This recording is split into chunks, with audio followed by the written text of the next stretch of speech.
my friend Bob and I decided that we're going to write this program together. So I started working out on more of the user interface. This is figuring out how it's going to work. I wrote a reference card to help see that act as documentation that we would use later on. But it also let me figure out, could I explain what this was in clear ways that normal people would be able to understand? So this was very helpful in terms of that. I would test it out on other people too. You learn from that. Bob worked in the attic of his house in Arlington, Massachusetts. This is the attic.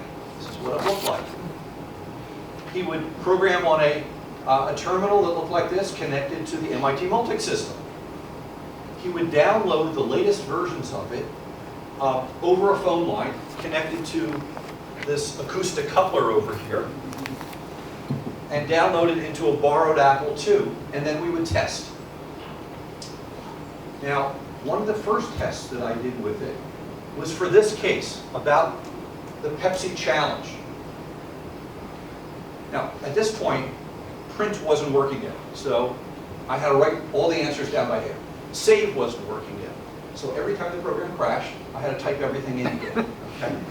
But the next day, I went into class and I raised my hand, and I got called on. I got to present the case. I did 5-year projections. I did all sorts of different scenarios, different percentages, and all. I aced the case. VisiCalc was already useful at this early point, minimal viable product. So it's already useful at this point. The professor goes, well, how did you do it? Well, I'm working on a secret project. I can't tell them about what I'm working on. I said, well, I take this, and this, and multiply by that, and subtract by that. So why don't you use a ratio? I said, a ratio, that wouldn't have been as exact.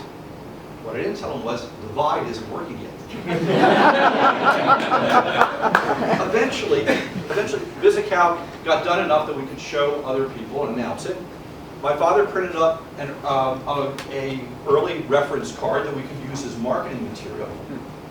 And in June of 1979, our publisher announced VisiCalc to the world in a small booth at the giant National Computer Conference in New York City. Now, the New York Times had a reporter there who knew nothing about computers. So he wrote a humorous article.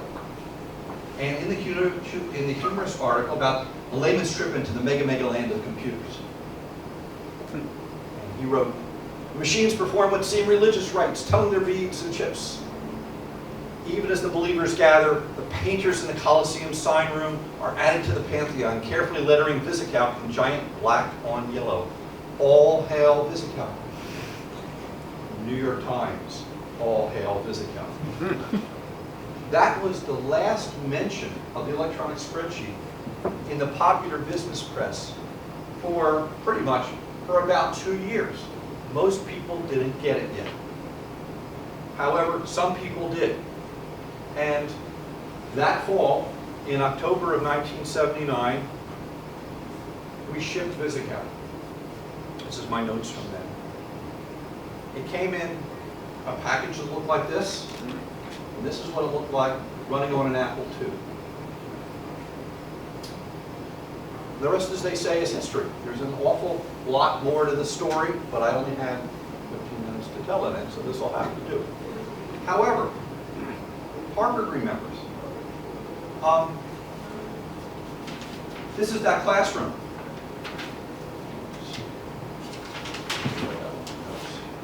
This is that classroom. They put a plaque up in the classroom to commemorate what happened there. Isn't that nice? But in addition to that, apparently before tests, people come for good luck.